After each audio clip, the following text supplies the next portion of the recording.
पुण्याच्या कर्वे रस्त्यावर नळस्टॉप चौकातील पेट्रोल पंपाजवळ भीषण अपघाताची घटना घडली आहे। दुपारच्या सुमारास पीएमपी बसने रिक्षाला मागून जोरदार धडक दिली। धडकेची तीव्रता इतकी होती की रिक्षाचा अक्षरशः चुराडा झाला आहे।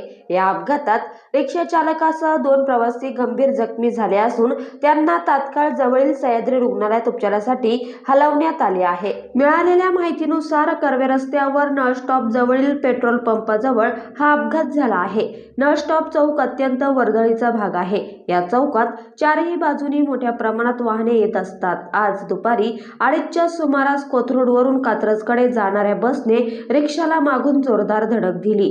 या धडकेची भीषणता इतकी तीव्र होती की रिक्षाचा अक्षरशः चुराडा झाल्याचे दिसून आले आहे। या अपघातात रिक्षा चालकासह 2 प्रवासी गंभीर जखमी झाले आहे। त्यांना तात्काळ सह्याद्री रुग्णालयात उपचारासाठी हलवण्यात आले आहे। घटनेनंतर नागरिकांनी संताप व्यक्त करत पीएमपी बस चालकाला चोप दिला। पोलिसांनी घटनास्थळी धाव घेत पुढील तपास सुरू केला आहे।